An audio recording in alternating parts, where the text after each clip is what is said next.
Sholat Id di antaranya digelar di sebuah masjid yang didirikan oleh komunitas Muslim diaspora Indonesia di dekat ibu kota Washington DC. Sholat Idul Fitri di sini dibagi 3 jadwal untuk mengakomodir semua jemaah. Umat Muslim pun antusias mengikuti sholat Idul Fitri ini.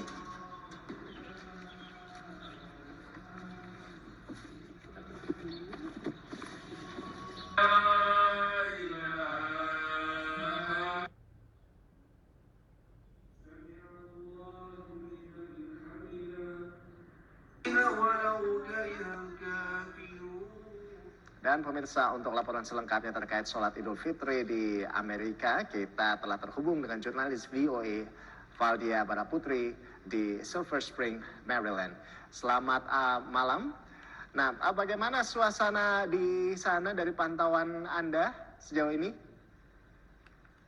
Silakan Valdia. Saat ini saya berada di masjid bernama Masjid Imam Center di lokasinya di negara bagian Maryland. Atau kurang lebih beberapa kilometer dari Washington DC. Dan saat ini sholat Id yang ketiga baru saja usai. Jadi di masjid ini ada 3 sholat Id, yakni jam pagi, jam 8.30 pagi, kemudian jam 10 pagi tadi.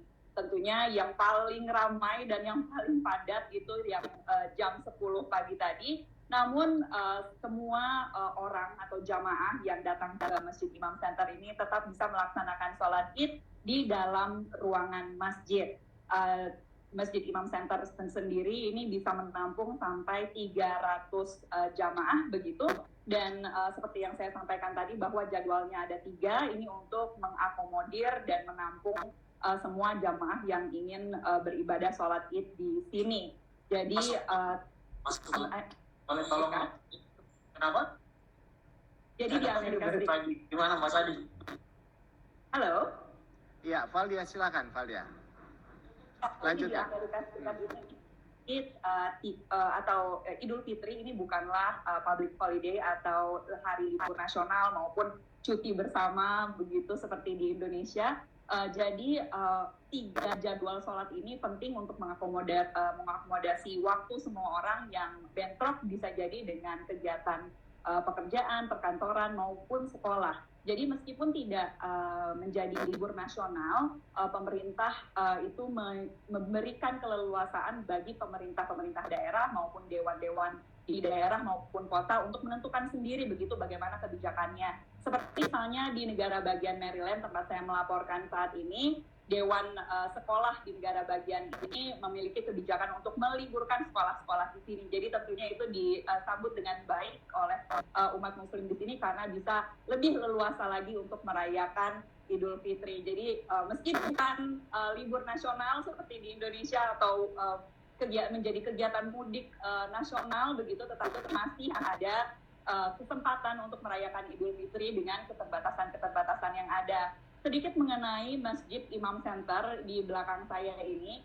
Imam ini sendiri adalah singkatan dari Indonesian Muslim Association for America. Jadi ini adalah Asosiasi Muslim Indonesia untuk Amerika Serikat yang didirikan pada tahun 1993. Namun masjidnya sendiri ini baru diresmikan pada tahun 2014 oleh mantan Presiden Indonesia Susilo Bambang Yudhoyono. Dan meski ini namanya adalah Imam Center yang didirikan oleh diaspora Indonesia, namun umat atau jamaah yang datang ke masjid ini beragam dari berbagai bangsa dan latar belakang. Dan di masjid ini tidak hanya dijadikan sebagai pusat kegiatan ibadah, tetapi juga sosial dan juga amal. Wow, sepertinya menarik ya, Valdia. Lalu ini kan kalau di Indonesia ini ramai banget ya, kalau apalagi Idul Fitri itu orang pada berkunjung ke keluarga, ke kerabat seperti itu. Nah, seperti apa antusiasmenya jemaah di sana begitu merayakan Idul Fitri, terutama diaspora Indonesia? Seperti apa? Ada apa lagi perayaan Idul Fitri diaspora Indonesia di sana?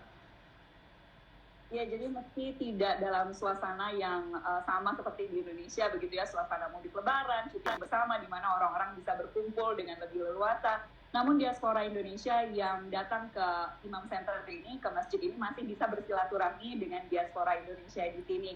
Kemudian nanti juga sebagian mungkin akan berbondong-bondong datang ke Halal Bihalal atau open house yang diadakan oleh Kedutaan Besar Republik Indonesia di Washington DC, yang acaranya akan diselenggarakan di Rumah Duta Besar Indonesia untuk Amerika Serikat. Jadi di sana nanti orang-orang Indonesia yang kangen dengan masakan-masakan khas Lebaran di Indonesia bisa menemukannya di sana. Jadi masih ada silaturahmi, masih ada makan-makanan khas Lebaran seperti ketupat, opor masih bisa ditemukan di sini, meski mungkin tidak semeriah di tanah air.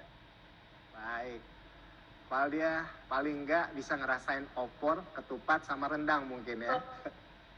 Baik, terima kasih atas Baik, terima kasih atas laporan Anda, Valdia. Selamat malam waktu Indonesia. Salam sehat selalu.